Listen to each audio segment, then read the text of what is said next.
একই রক্ত, একই কিবলা, তবু ইতিহাসের প্রান্তরে মুখোমুখি দুই তলোয়ার। একবার চিন্তা করেন, একজন ইলদিরিম বায়েজিদ, যার অগ্রযাত্রায় ইউরোপ তখন থরথর করে কাঁপত, কেঁপে উঠেছিল, যিনি কনস্টান্টিনোপলের দেয়ালে প্রায় কড়া নেড়েছিলেন।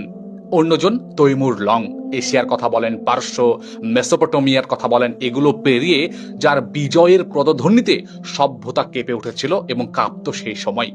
দুইজনে মুখোমুখি হয়ে গেলেন। দুজনেই মুসলিম, দুজনেই তুর্কি মঙ্গোলীয় শিকড়ের উত্তরাধিকারী।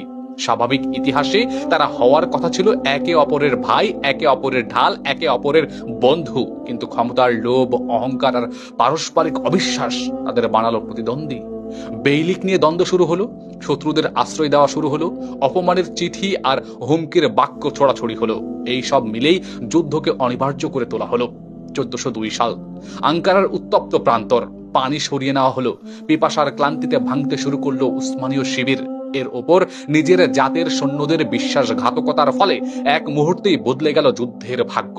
বন্দী হলেন সুলতান বায়েজিদ, আর সেই মুহূর্তেই থেমে গেল মুসলমানদের সকল কিছু, মুসলমানদের ইউরোপমুখী অগ্রযাত্রা। এই এক যুদ্ধই পিছিয়ে গেল রোম বিজয়ের কথা, দীর্ঘ হয়ে গেল বাইজেন্টাইনের জীবন ব্যবস্থা, জন্ম নিল অটোমান গৃহযুদ্ধ। আর ইউরোপে নতুন করে দাঁড়ানোর সুযোগ পেয়ে গেল তারা নিজেরাই।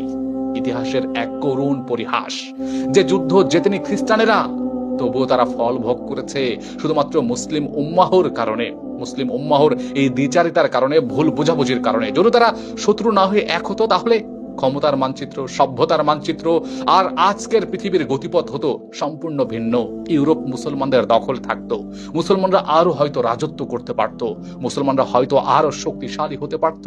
কিন্তু শুধুমাত্র ভুল বোঝাবুঝির কারণে মুসলিম উম্মাহ খান খান হয়ে গেল, ইউরোপ জয় করতে পারলো না। এটা কি লজ্জার নয় আমাদের জন্য?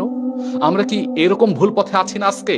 আজকের এই নেতা ওই নেতাকে দেখতে পায় না, পারে না, আজকের এই দেশ ওই দেশকে দেখতে পারে না। এটা কি লজ্জার নয় আমাদের জন্য?